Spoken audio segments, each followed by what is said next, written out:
Isang katawan. Iyon ang unang pumasok sa isip ni Alma. Nakahandusay sa gitna ng naglalakihang bundok ng basura, halos natatabunan na ng nanlalagkit na putik at ng walang tigil na pagbuhos ng ulan. Hindi niya tiyak kung humihinga pa ba ito. Napakapit siyang maigi sa sako niyang halos wala pang laman. Ang kaninang paghahanap niya ng mga boteng plastik ay biglang nawala sa kanyang isipan. Napalitan iyon ng kakaibang kaba na gumapang mula sa kanyang talampakan, paakyat sa kanyang dibdib. Dapat siyang tumakbo. Dapat siyang bumalik sa kanilang barong-barong at magtago sa likod ni Nanay Rosa. Iyon ang sasabihin ng ibang bata. Ngunit ang mga paa ni Alma ay tila may sariling isip. Dahan-dahan, humakbang siya palapit. Bawat hakbang ay pahirapan. Ang putik ay parang buhay na humihigop sa kanyang mga mumunting paa. Ang malamig na ulan ay tumatagos hanggang sa kanyang kaluluwa. Isang lalaki. Nakikita niya ngayon ng mas malinaw. Nakasuot ito ng damit na mukhang mamahalin, pero ngayon ay punit-punit at wala nang pinagkaiba sa basahan. Ang mukha nito ay natatakpan ng putik at marahil dugo. "Mama!" Bulong niya sa hangin na para bang maririnig siya ni Rosa mula sa malayuan. Biglang pumasok sa isip niya ang bilin nito. Ang paulit-ulit na bilin na isinasaksak sa kanyang puso araw-araw. "Anak, kahit mahirap tayo, dapat mabait pa rin." Napatingin si Alma sa hawak niyang botelya ng tubig. Halos kalahati na lang ang laman. Iniipon niya iyon para sa kanya at sa kanyang ina pag-uwi.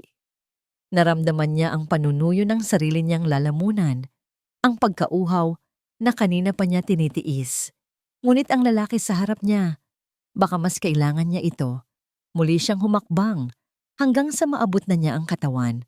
Lumuhod siya sa putikan, hindi na inalintana ang dumi. Gamit ang laylayan ng kanyang damit, maingat niyang pinunasan ang mukha ng lalaki. Unti-unting lumitaw ang mga guhit ng isang mukhang hindi pamilyar. May mga galos at sugat, ngunit kahit sa ganitong kalagayan, bakas ang isang uri ng kagwapuhan na sa telebisyon lang niya nakikita. Biglang umubo ang lalaki. Mahina, pero sapat na para mapaatras si Alma sa gulat. Buhay siya. Nang walang pag-aalinlangan, binuksan ni Alma ang takip ng kanyang botelya. Itinagilid niya ito at maingat na ibinuhos ang kaunting tubig sa mga labi ng lalaki. Uhaw na uhaw itong uminom. Ang bawat lagok ay tila nagbibigay buhay. Inubos niya ang lahat ng laman. Wala nang natira para sa kanya. Ngunit sa halip na manghinayang, isang kakaibang init ang naramdaman ni Alma sa kanyang dibdib. Dahan-dahang iminulat ng lalaki ang kanyang mga mata. Sa una, malabo ang mga ito. Puno ng pagkalito. Pagkatapos ay unti-unti itong luminaw at ang mga matang iyon ay nakatitig ngayon ng diretso sa kanya. May takot sa mga iyon, isang malalim na takot. Sinubukan itong magsalita, ngunit isang mahinang ungol lang ang lumabas. Muli nitong sinubukan at sa pagkakataong ito, may mga salitang namutawi sa mga labi nito. Garal-gal. At halos hindi marinig sa gitna ng malakas na ulan. "Nasaan ako? Sino ka?" Isang malakas na kabog sa dibdib ang sumalubong kay Rosa nang matanaw niya ang kanyang anak na papalapit. May kasamang anino sa gitna ng papalakas na ulan. Hindi yon anino ng isa pang bata. Mas malaki, mas mabigat. Napatakbo siya palabas ng kanilang munting barong-barong. Hindi na inalintana ang putik na dumidikit sa kanyang mga paa. "Alma, anak!" Sigaw niya. Ang boses ay nanginginig. Kalahati ay dahil sa lamig, kalahati ay dahil sa takot. Nang makalapit, doon niya nakita ang lalaking walang malay na pilit na inaalalayan ng kanyang 9 na taong gulang na anak. Isang lalaking mas malaki pa sa kanya, duguan at halos hindi na makilala. "Nanay, tulungan natin siya," sabi ni Alma. Ang boses ay puno ng pakiusap. Humihinga pa po siya. Gusto sanang sumigaw ni Rosa. Gusto niyang sabihin sa anak na iwanan ng lalaki na baka mapahamak lang sila. Ang buhay nila ay sapat ng komplikado. Hindi na nila kailangan ng dagdag na gulo. Ngunit nang makita niya ang determinasyon sa mga mata ni Alma, ang parehong mga mata na nagpapaalala sa kanya na may pag-asa pa sa mundong ito, ay lumambot ang kanyang puso. Sige anak, ipasok natin siya. Ang pagpasok sa lalaki sa kanilang maliit na tahanan ay isang pagsubok. Bawat hakbang ay tila 1 kilometro. Ang bigat ng lalaki ay halos magpabuwal sa kanila. Ang bawat paghinga ni Rosa ay may kasamang dasal. Dasal na sana ay tama ang kanilang ginagawa. Inihiga nila ito sa nag-iisang papag na nagsisilbing higaan nilang mag-ina. Agad iyong bumakat sa dumi at putik. Tiningnan ni Rosa ang lalaki. Kahit sa kalagayan nito, kitang-kita niya ang pagkakaiba. Ang kutis, ang tindig, ang tela ng damit na natira. Lahat ay sumisigaw ng isang buhay na malayong-malayo sa kanila. Sino ka ba? Anong gulo ang dala mo sa buhay namin? Kinuha ni Rosa ang lahat ng barya na itinago niya sa isang lumang lata ng gatas. Halos 200 piso. Iyon na ang lahat ng pera nila para sa buong linggo.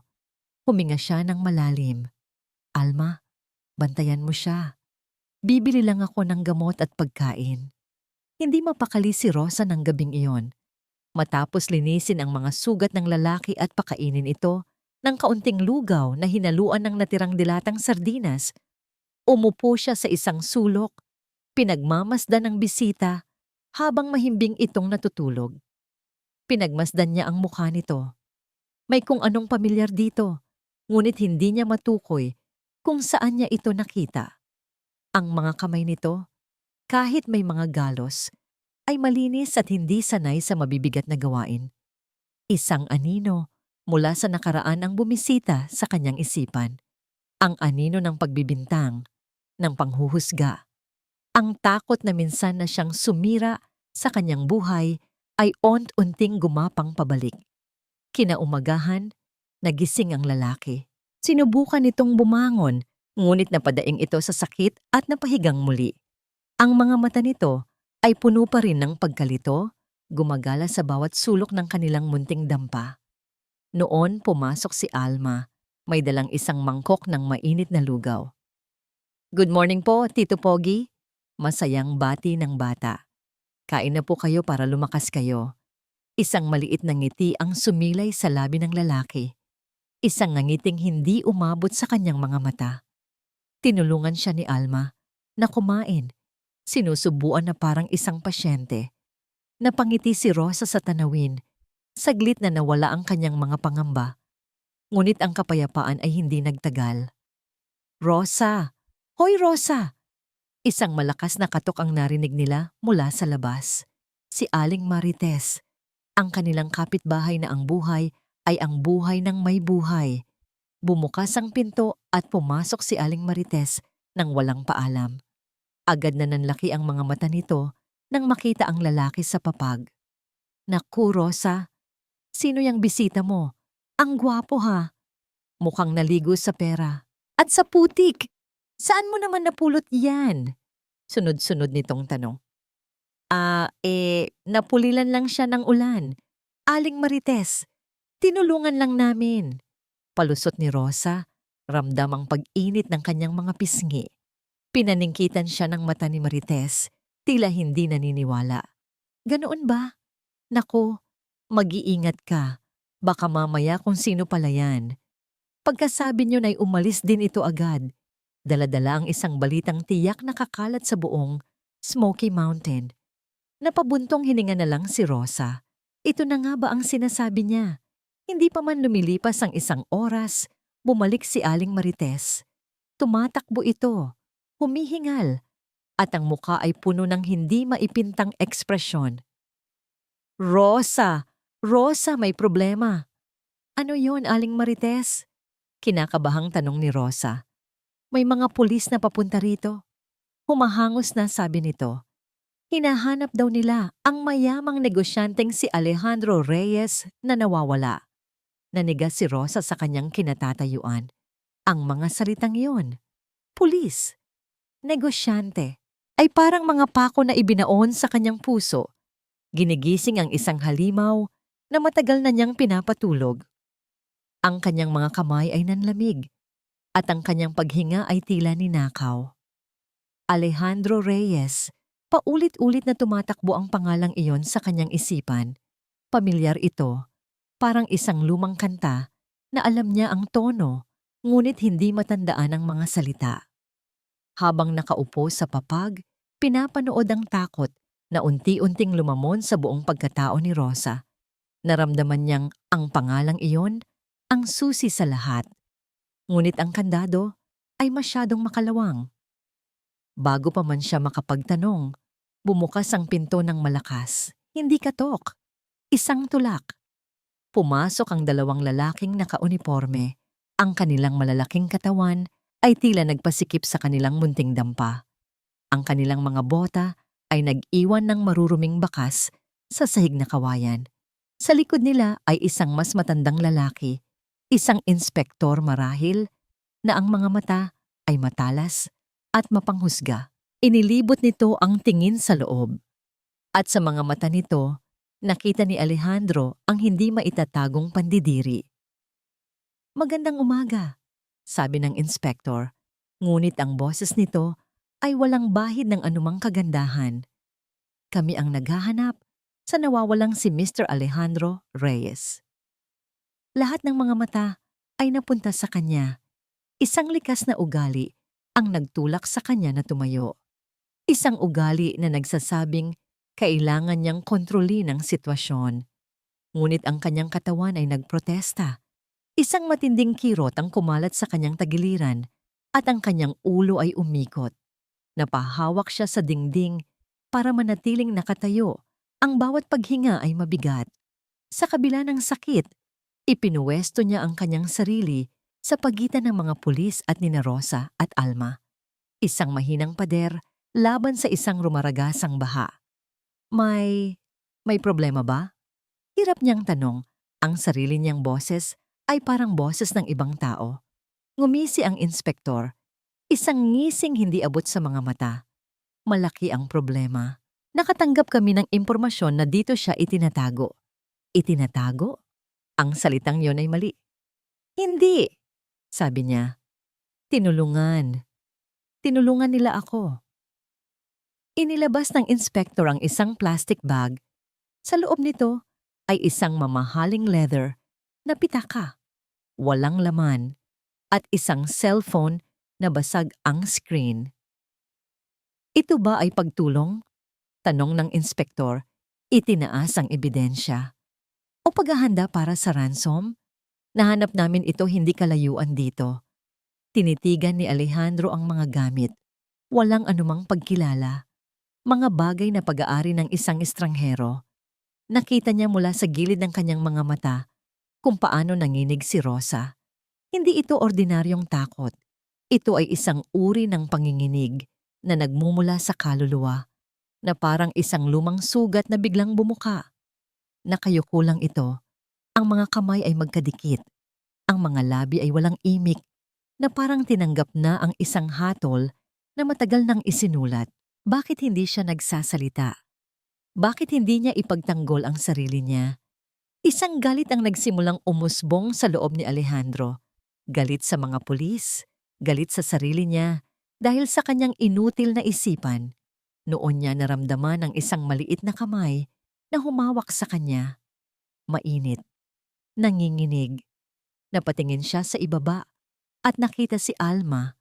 Ang mga mata ay namumugto at puno ng luha.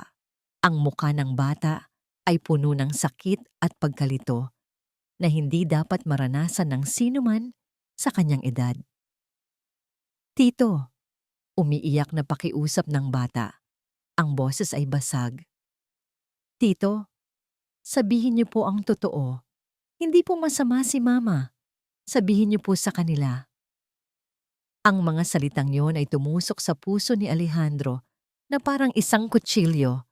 Ang tiwala sa mga mata ng bata ang pinakamasakit na bagay na nakita niya. Humihingi ito ng tulong sa kanya. Ngunit ano ang maibibigay niya? Mga pira-pirasong alaala? Isang pangalan na hindi niya maramdaman na sa kanya? Tumingin siya sa inspektor. Sinubukang tipunin ang lahat ng lakas na natitira sa kanya. Wala, wala siyang kasalanan. Ako, naaksidente ako. Sapat na yan, putol ng inspektor. Ang pasensya nito ay ubos na. Tumingin ito sa dalawang pulis. Isasama namin si Rosa sa presinto para sa interogasyon. Parang isang putok ng baril ang mga salitang iyon. Dalawang pulis ang lumapit kay Rosa. Walang pag-aatubili. Walang awa. Narinig ni Alejandro ang malamig na kalansing ng posas. Nakita niya ang pagsuko sa mga mata ni Rosa nang iunat nito ang kanyang mga kamay. At sa gitna ng lahat ng yon, ang tanging malinaw sa isip ni Alejandro ay ang sigaw ng isang batang babae na niyayakap ang binti ng kanyang ina.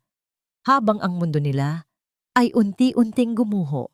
Ang malamig at malinis na hangin mula sa air conditioner ay humaplos sa balat ni Ricardo Cruz. Isang malaking kaibahan sa amoy ng basura at putik na naiisip niyang nilalanghap ngayon ni Alejandro Reyes. Umikot siya sa silyang katad. Ang silya ng CEO. Ang silya niya. Mula sa bintanang salamin ng opisina sa pinakatuktok ng gusali, tanaw niya ang buong syudad. Ang mga gusali ay parang mga sundalong nakatayo, simbolo ng kapangyarihan. Ang mga sasakyan sa ibaba ay parang mga langgam na gumagpang, abala sa kani-kanilang walang kwentang buhay. Dati, isa lang siya sa mga langgam na yon, palaging nakatingala. Ngayon, siya na ang nasa itaas. Isang malawak na ngiti ang gumuhit sa kanyang mga labi. Perpekto. Ang lahat ay nangyayari ayon sa plano.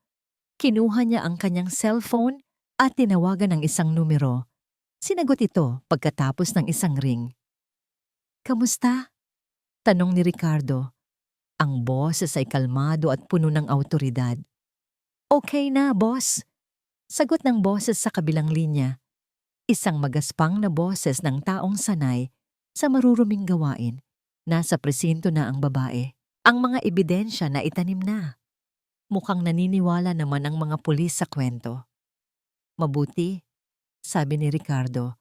"Siguraduhin ninyong hindi siya makakalabas. Kung kailangang magdagdag ng testimonya, gawin ninyo. Sabihin ninyong matagal na siyang minamanmanan, na kilala siyang magnanakaw sa lugar na yon." "Masusunod, boss." Ibinaba ni Ricardo ang tawag at ibinaling muli ang tingin sa syudad. Ang kanyang isipan ay lumipad pabalik sa nakaraan. Mga 15 taon na ang nakalipas. Isang teenager pa lamang siya noon, nakatayo sa isang sulok ng malawak nilang sala. Pinapanood niya ang kanyang ina, isang babaeng may matigas na puso sa likod ng kanyang magandang mukha. Habang kinukompronta nito ang kanilang bagong katulong. Si Rosa, isang dalagang probinsyana na ang tanging kasalanan ay ang maging masyadong maganda at mahusay sa trabaho. "Nasaan ang kwintas ko?" Galit na sigaw ng kanyang ina. "Alam kong ikaw ang kumuha." "Hindi po, ma'am. Wala po akong kinukuha." Umiiyak na sagot ni Rosa. Ang mga kamay ay nanginginig. Nakita ni Ricardo ang lahat. Nakita niya kung paano, bago pa man ang komprontasyon, maingat na inilagay ng kanyang ina ang mamahaling kwintas sa loob ng bag ni Rosa. Isang palabas. Isang paraan para matanggal ang isang taong hindi nito gusto sa pamamahay. Nang buksan ang bag at matagpuan ang kwintas, kitang-kita niya ang pagkasira sa mga mata ni Rosa. Isang pagkasira na hindi na mabubuo pa. Bago pa man siya makapagsalita, hinawakan ng kanyang ina ang kanyang braso ng mahigpit. "Manahimik ka, Ricardo." Bulong nito. Para ito sa pamilya. Ang mga salitang iyon, para sa pamilya, ang naging mantra niya, ang naging katwiran niya sa lahat ng kanyang mga kasalanan. Bumalik siya sa kasalukuyan. Ang pag-alis kay Alejandro ay hindi lang dahil sa kumpanya. Iyon ay para protektahan ang pamilya. Nagsisimula ng maghinala si Alejandro sa mga lumang transaksyon ng kanyang ama.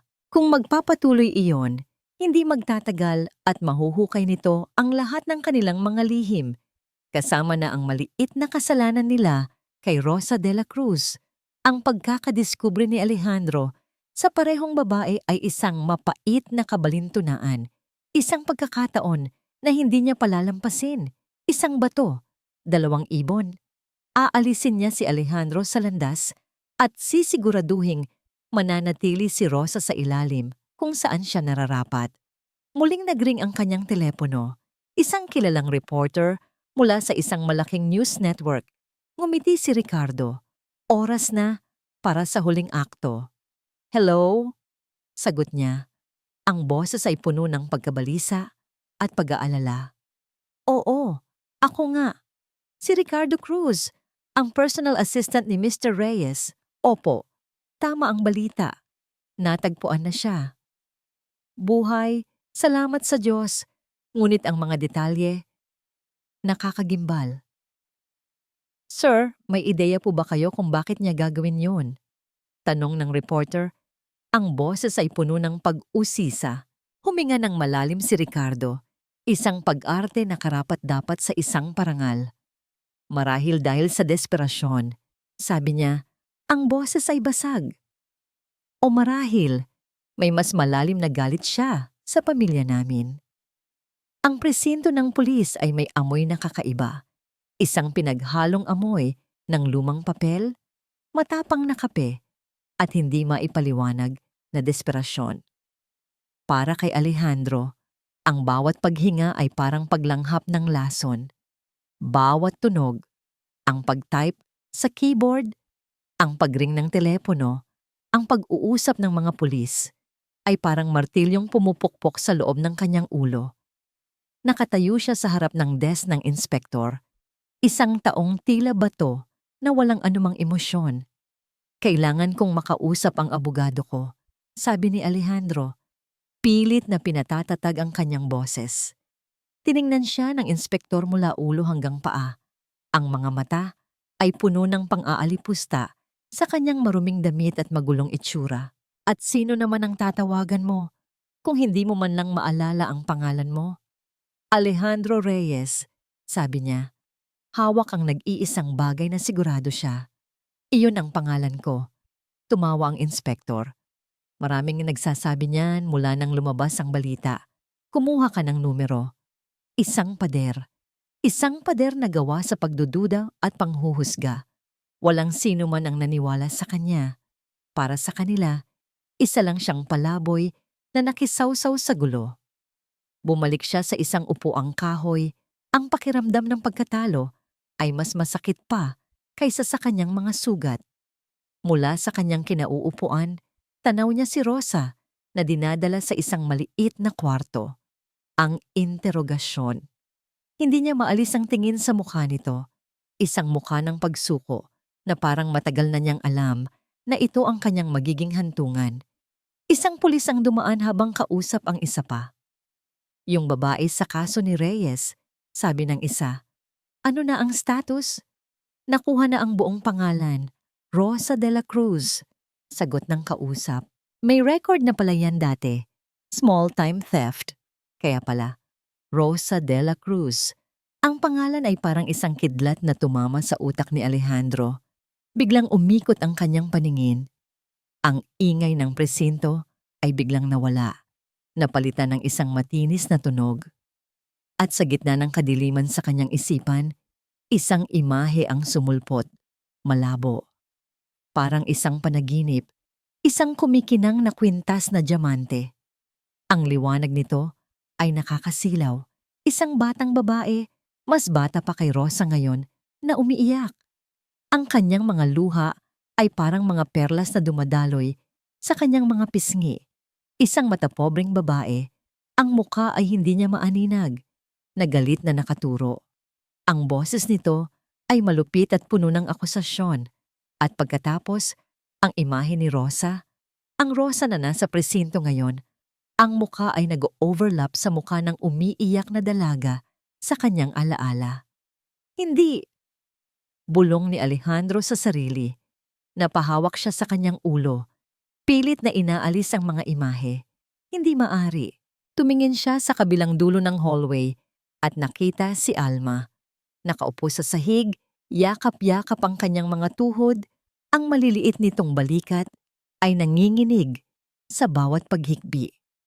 Ang tiwalang ibinigay sa kanya ng batang ito, ang pakiusap sa mga mata niya, paano yon magmumula sa anak ng isang magnanakaw? Nagumpisang magbanggaan ang lahat sa kanyang isipan. Ang alaala ng isang umiiyak na dalaga at ang imahe ng isang inang matiyagang nag-aalaga. Ang malamig na kinang ng diamante at ang init ng lugaw na isinubo sa kanya ni Alma. Alin ang totoo? Ang kanyang puso ay nagsasabing walang kasalanan si Rosa. Ang kabaitan na ipinakita nito ay hindi maaring maging isang pagkukunwari. Ngunit ang kanyang isipan na pinapasukan ng mga pira-pirasong alaala ay naghahasik ng lason ng pagdududa. Biglang bumukas ang pinto ng presinto nang may malakas na puwersa. Isang lalaking nakasuot ng mamahaling suit ang pumasok na nagmamadali. Ang mukha nito ay puno ng pag-aalala at ang mga mata nito ay mabilis na nag-scan sa buong lugar. Nang makita siya nito, nanlaki ang mga mata nito sa gulat at galak. "Sir Alejandro!" Sigaw nito. Ang boses ay nanginginig sa matinding emosyon. Mabilis itong lumapit at niyakap siya ng mahigpit. Isang yakap na pamilyar, ngunit hindi pa rin matukoy ni Alejandro. Ang lahat, mga pulis, ang inspektor, ay napatingin, gulat sa biglaang eksena. "Sir Alejandro, salamat sa Diyos at buhay ka," sabi ng lalaki, humiwalay sa pagkakayakap at hinawakan siya sa magkabilang balikat. "Ilang araw ka naming hinanap. Akala namin kung ano na ang nangyari sa'yo. Eto na, ang kumpirmasyon, ang tulay pabalik sa kanyang nawawalang buhay." Tiningnan ni Alejandro ang lalaki sa harap niya. Pilit na hinahanap ang pangalan nito sa kanyang magulong isipan. Ngumiti ang lalaki, isang ngiti ng ginhawa, ngunit bigla itong napalitan ng galit nang ang tingin nito ay napadako sa direksyon ng interrogation room. "Huwag kang mag-alala, sir," sabi nito. Ang boses ay biglang tumigas at napuno ng pagbabanta. "Nandito na ako. Ako na ang bahala sa babaeng yan." Nakatitig lang si Alejandro sa lalaki na ngayon ay kinikilala niya bilang si Ricardo, ang kanyang assistant. Pagkatapos ay napatingin siya sa pinto kung saan dinala si Rosa.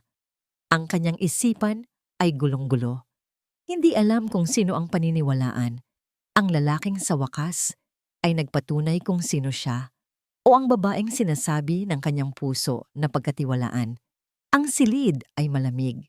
Hindi dahil sa aircon, wala namang ganoon dito, kundi dahil sa bakal ng lamesa, sa kulay abong pader, at sa katahimikang bumabalot sa buong paligid.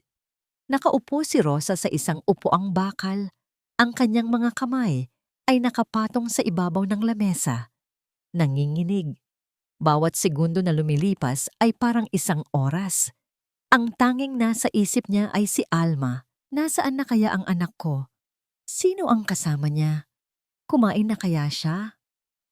Ang inspektor sa harap niya ay nagsasalita nang walang tigil. Ang mga salita nito ay parang mga langaw na umuugong sa kanyang tainga. Mga paratang, mga ebidensya, mga banta. Ngunit si Rosa ay hindi makasagot. Ang kanyang dila ay parang isang pirasong bato sa loob ng kanyang bibig. Anong sasabihin niya? Na ang buhay ay sadyang napakalupit sa kanya? Na ang nakaraan na pilit niyang tinatakbuhan ay hinabol pa rin siya hanggang sa dulo ng mundo? Walang maniniwala. Biglang bumukas ang pinto. Pumasok ang inspektor kasama ang isang lalaking pamilyar. Si Ricardo, ang anak ng dati niyang amo. Nanlaki ang mga mata ni Rosa. Ang lahat ng hangin sa silid ay tila ninakaw. Ang batang lalaki na tahimik na nanood habang siya ay ipinapahiya at pinalalayas noon ay nasa harap niya ngayon, isang ganap ng lalaki. Isang lalaking may kapangyarihan. "Siya nga," sabi ni Ricardo. Ang boses ay puno ng pekeng awa habang nakatingin sa kanya. Inspektor, kawawa naman si Sir Alejandro. Mabuti na lang at hindi siya pinatay ng babaeng ito. Kilala mo siya? Tanong ng inspektor. Tumango si Ricardo. Hindi inaalis ang tingin kay Rosa. Opo, matagal na. Naging katulong namin siya dati. At pasensya na po, pero may history po siya ng pagnanakaw. Gumuho ang mundo ni Rosa. Ang mga salitang iyon ay ang mismong mga salita na sumira sa kanyang buhay noon. Naririnig niya ulit ang mga ito ngayon mula sa bibig ng parehong pamilya at ang sakit ay doble.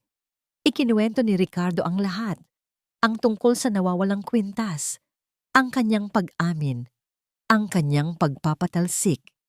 Bawat salita ay isang kasinungalingan, bawat pangungusap ay isang pako na lalong nagbaon sa kanya sa putik. Ipininta siya ni Ricardo bilang isang desperadong kriminal na may malalim na galit sa mayayaman, isang babaeng gagawin ang lahat para sa pera. Ang inspektor ay tumatango-tango na para bang lahat ng piraso ng puzzle ay nagtutugma-tugma na sa kanyang isipan. Nakikita mo? Sabi ng inspektor kay Rosa, ang boses ay mas matigas na ngayon. Ang lahat ay nagtuturo sa'yo. Umamin ka na para matapos na ito. Wala na. Wala nang pag-asa. Kahit ang lalaking tinulungan niya, si Alejandro, ay nasa labas kasama ni Ricardo. Marahil ay naniniwala na rin ito sa mga kasinungalingan. Nag-iisa na lang siya. Napatingin si Rosa sa salamin sa kanyang harapan. Isang one-way mirror, alam niya. At sa isang saglit, sa kanyang imahinasyon, nakita niya ang refleksyon ni Alma sa kabilang panig. Umiiyak, nag-iisa. Kung lalaban siya, gaano katagal aabuti ng kaso? Ilang buwan? Ilang taon? Saan titira si Alma? Kanino siya aasa? Baka kunin pa siya ng gobyerno, ilayo sa kanya habang buhay. Ang paglaban ay para sa mga taong may pag-asang manalo. Siya wala. Ngunit ang pagsuko ay nangangahulugang matatapos na ito. Marahil ay makukulong siya, ngunit matatapos na ang gulo. Baka may maawang kamag-anak na kumupkop kay Alma. Ang pagsuko ang pinakamabilis na paraan para iligtas ang kanyang anak mula sa kahihiyang ito. Ang puso niya ay nadurog sa milyong piraso. Ang kanyang mga pangarap para kay Alma, ang kanyang munting pag-asang makaahon sa kahirapan, lahat ay naglaho na parang abo. Dahan-dahan niyang itinaas ang kanyang ulo. Ang mga luha ay tumutulo mula sa kanyang mga mata, ngunit ang kanyang mukha ay walang emosyon. Isang maskara ng pagkatalo. Tumingin siya ng diretso sa inspektor. Opo, sabi niya. Ang boses ay isang mahinang bulong na sumuko na sa laban. Inaamin ko na. Ang bawat sulok ng mansyon ay dayuhan. Dinala siya ni Ricardo pabalik sa isang mundong dapat ay sa kanya. Isang mundo ng marmol na sahig, matataas na kisame, at mga kasangkapang mas mahal pa sa buong Smoky Mountain. Ngunit habang naglalakad si Alejandro sa loob, pakiramdam niya ay isa siyang magnanakaw. Ang bawat refleksyon niya sa mga salamin ay imahe ng isang estranghero. Magpahinga ka na, sir. Ako na ang bahala sa lahat. Sabi ni Ricardo, ang boses ay puno ng pag-aalaga na ngayon. Para kay Alejandro ay parang lason. Yung tungkol sa babaeng yon, huwag mo nang isipin. Nasa mabuting kamay na ang batas. Tumangulang si Alejandro, ayaw magpahalata. Ngunit sa loob-loob niya, isang bagyo ang namumuo. Hindi siya naniniwala. Hindi niya matanggap na ang babaeng may mga matang puno ng pagod pero hindi ng kasamaan ay ganoon kadaling aamin sa isang krimen na hindi nito ginawa. May mali. Isang malaking mali. Para makalayo kay Ricardo, nagdahilan siyang maglalakad-lakad sa hardin. Kailangan niya ng hangin. Kailangan niyang mag-isip.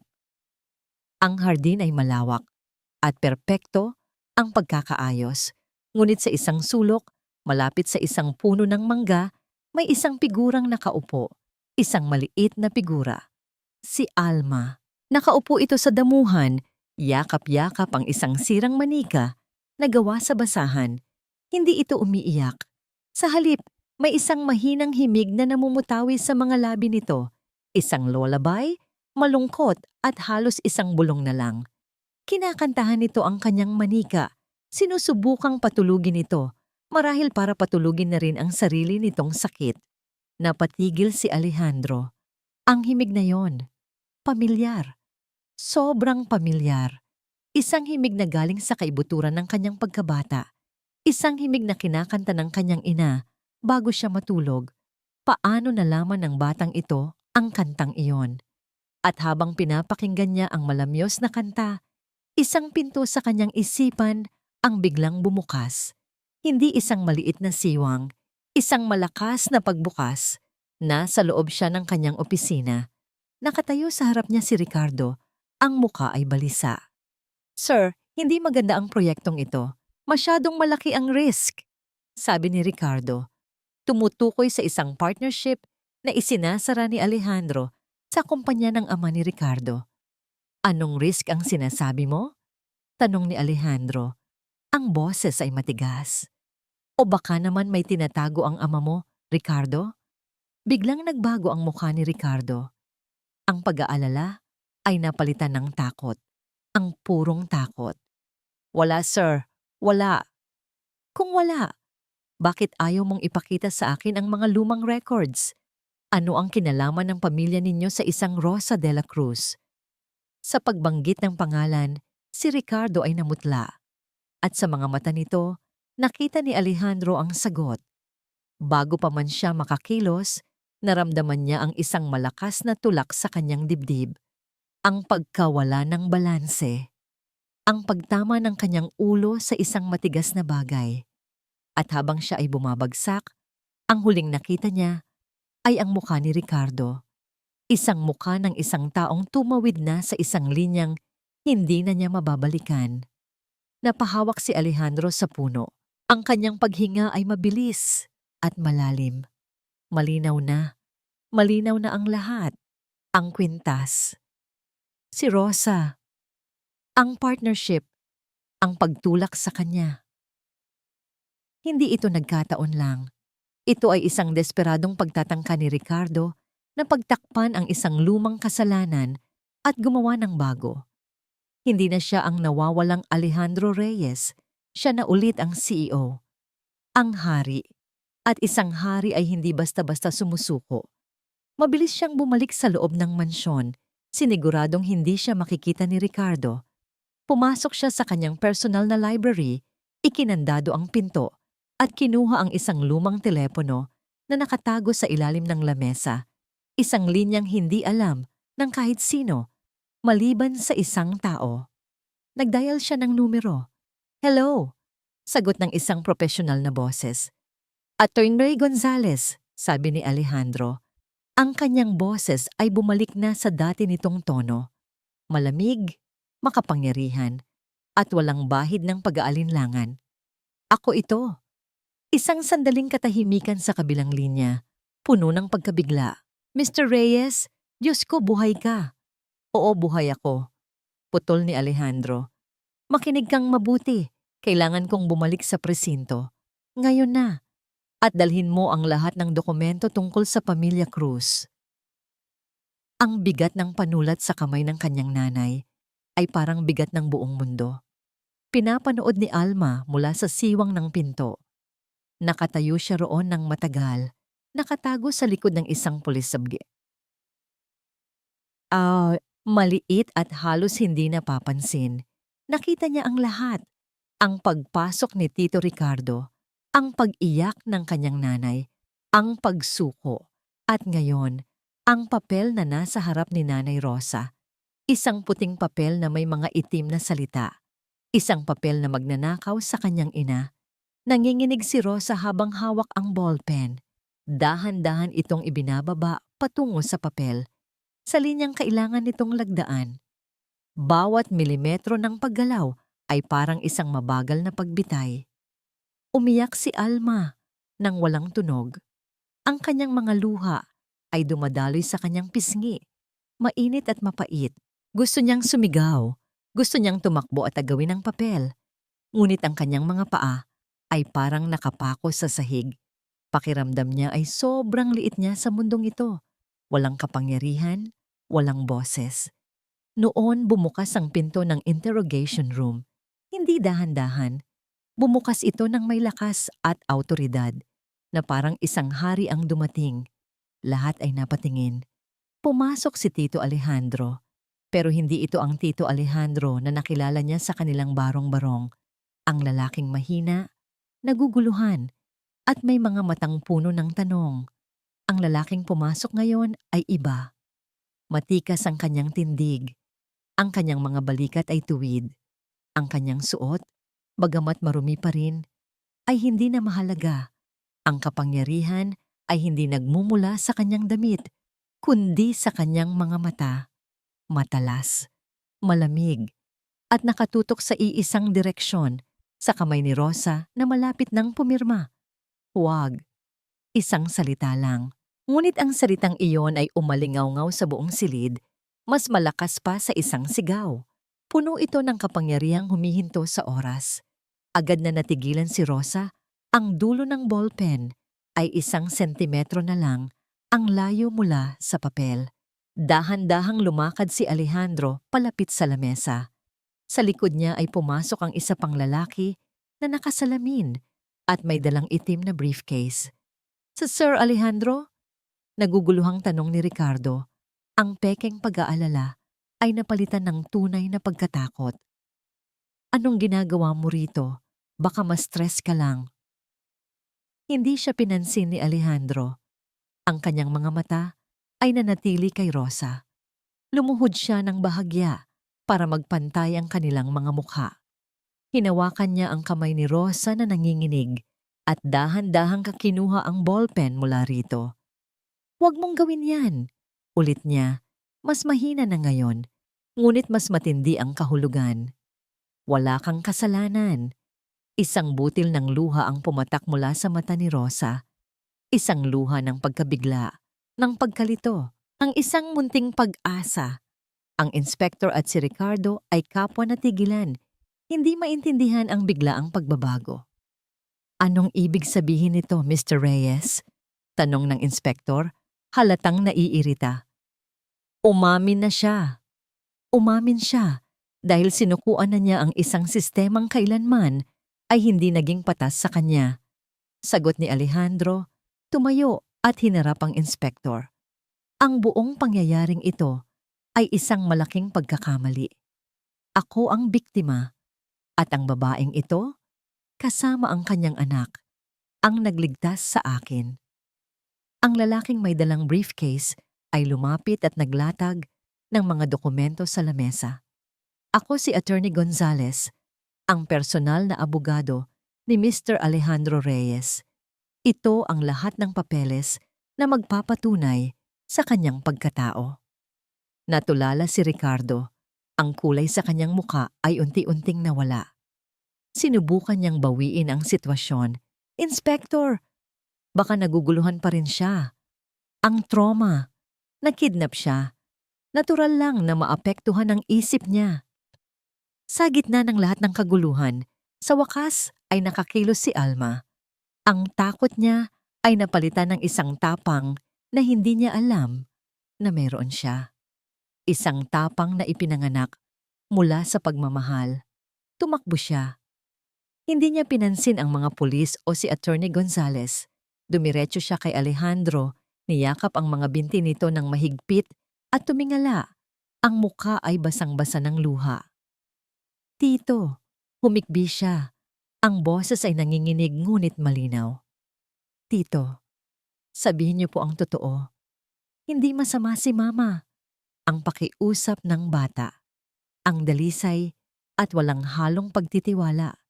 Iyon ang huling piraso. Ang huling susi na nagbukas sa pinakahuling kandado sa isipan ni Alejandro. Ang lahat ng natitirang alinlangan, lahat ng malabong imahe ay biglang luminaw na parang kristal. Ang kanyang buong pagkatao, ang kanyang buong alaala, ay bumalik sa kanya sa isang iglap. Itinaas niya ang kanyang tingin mula kay Alma at tumingin ng diretso kay Ricardo. At sa mga matang iyon, nakita ni Ricardo ang kanyang katapusan. Para itong isang malinaw na salamin na nabasag at biglang nabuo muli. Ganoon ang pakiramdam ng pagbabalik ng lahat ng alaala ni Alejandro. Bawat piraso, bawat anino, bawat salita, lahat ay nasa tamang lugar. Dahan-dahan niyang inilagay si Alma sa kanyang likuran, isang kilos ng proteksyon. Pagkatapos ay itinuon niya ang kanyang buong atensyon sa isang tao lamang, kay Ricardo. Trauma? Ulit ni Alejandro. Isang malamig na ngiti ang sumilay sa kanyang mga labi. Sabihin nating mas malinaw pa sa sikat ng araw ang lahat sa isip ko ngayon, Ricardo. Lumakad siya palapit dito. Bawat hakbang ay may bigat at layunin. Bawat hakbang ay nagpapadala ng takot sa nanlalaking mga mata ni Ricardo. Naalala ko ang lahat. Simula ni Alejandro, ang boses ay kalmado, ngunit may talim. Naalala ko ang pag-uusap natin sa opisina. Ang pagtatanong ko tungkol sa mga kahina-hinalang transaksyon sa kumpanya ng ama mo. Ang pagbanggit ko sa isang pangalan na narinig kong iniimbestigahan ng mga auditor ko, isang pangalang pamilyar sa'yo, Rosa de la Cruz. Bawat salita ay parang isang suntok na tumatama kay Ricardo. Naaalala ko ang takot sa mga mata mo, patuloy ni Alejandro.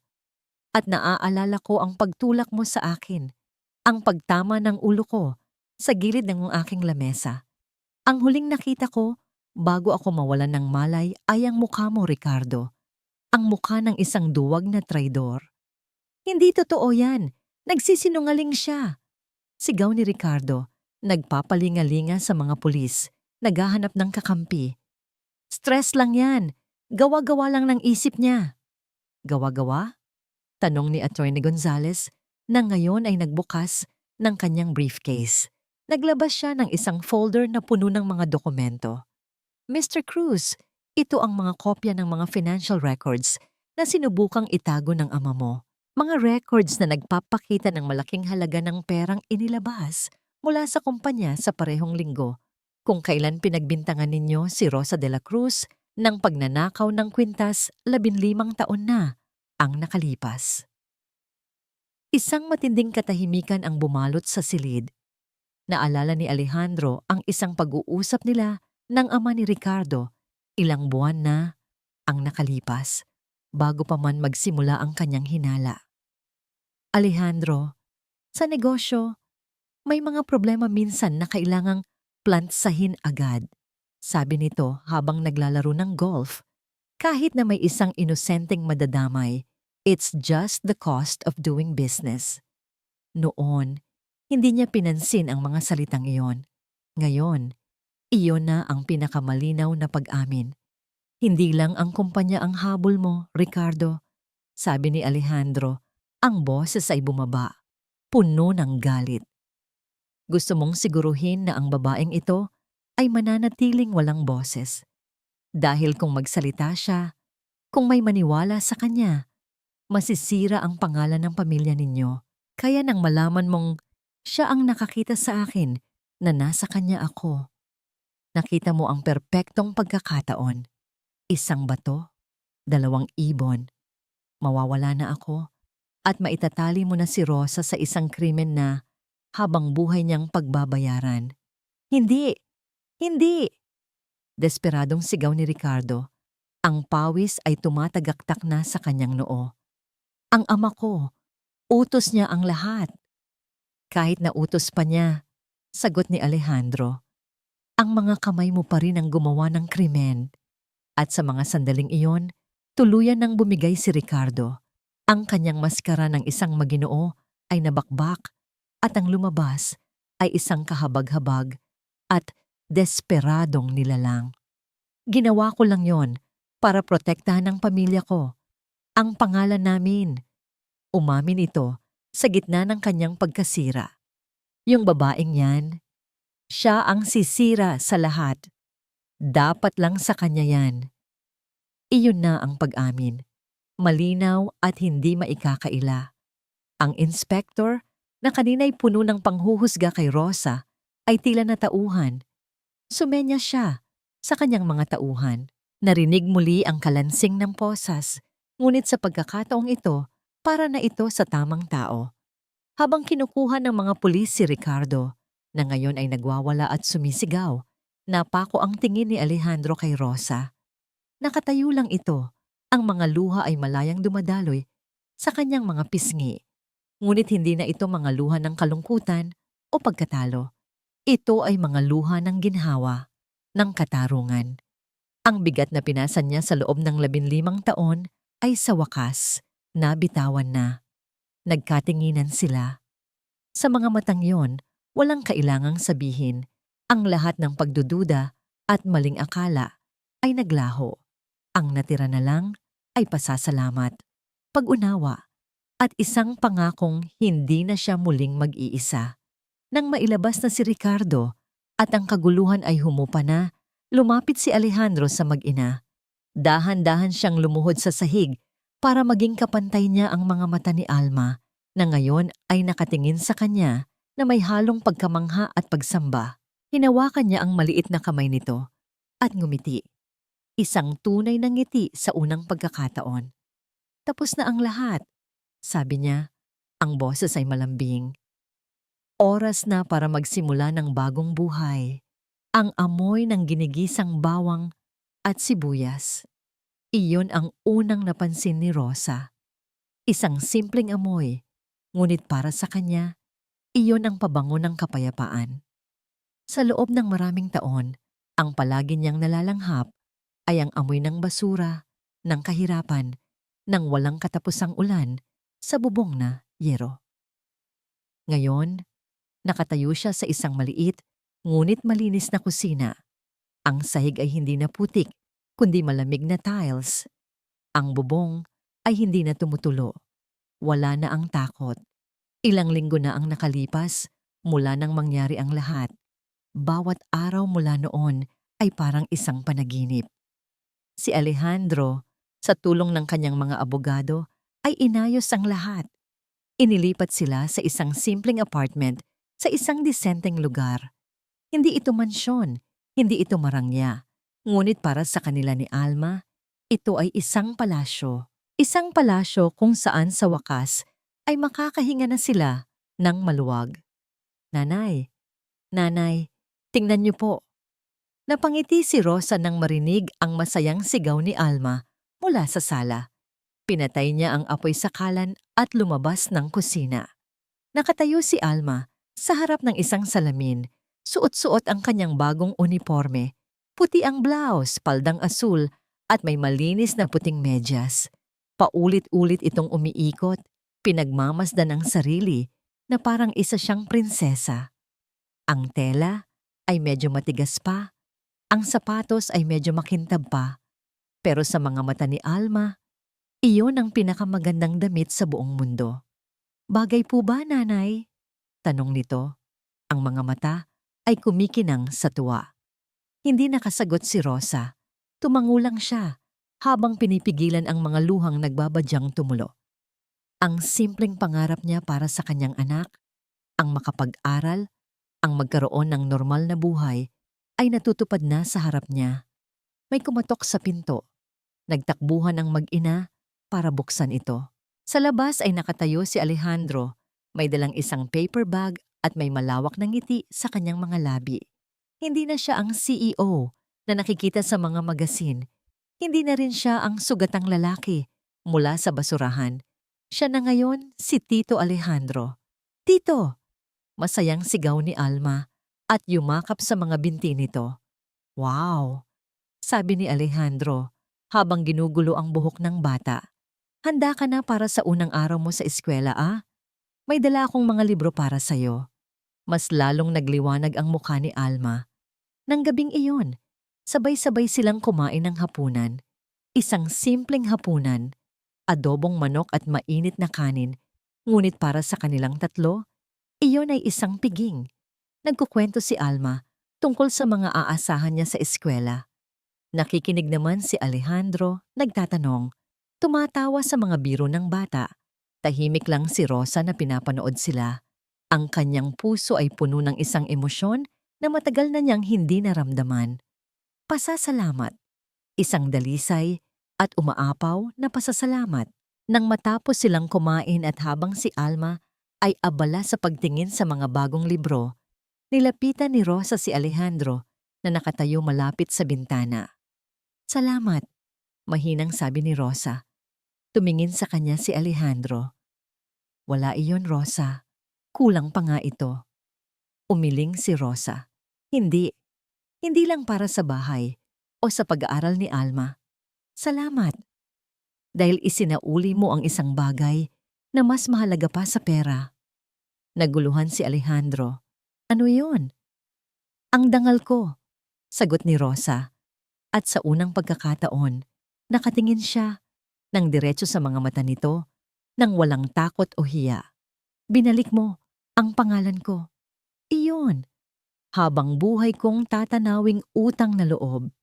Isang malambing na ngiti ang sumilay sa mga labi ni Alejandro. Huwag mong isipin na utang yon, Rosa. Dahil kung tutuusin, kayo ang unang nagligtas sa akin. Isinauli ninyo ang isang bagay na matagal ko nang kinalimutan, ang tiwala sa kabutihan ng tao. Lumapit si Alma sa kanila at tumayo sa gitna nilang dalawa. Hawak ang kanilang mga kamay. Sabay-sabay silang tumingin sa labas ng bintana, sa mga ilaw ng syudad na kumikinang sa dilim ng gabi. Isang bagong tanawin, isang bagong simula. Tito, tanong ni Alma. Ang boses ay puno ng inosenteng pag-usisa habang nakatingala sa kanilang dalawa. Magiging pamilya na po ba tayo? Hindi sumagot si Alejandro, hindi rin sumagot si Rosa. Sa halip tumingin si Alejandro kay Rosa at sa mga mata nito, nakita niya ang sagot. Ngumiti si Rosa, isang nangiting malaya, puno ng pag-asa at puno ng pag-ibig. At sa katahimikan ng gabing iyon, sa pagitan ng dalawang pusong pinagaling ng kabutihan at isang batang naging tulay sa kanilang lahat, nabuo ang isang pamilyang hindi man nila inasahan, ngunit matagal na pala nilang kailangan.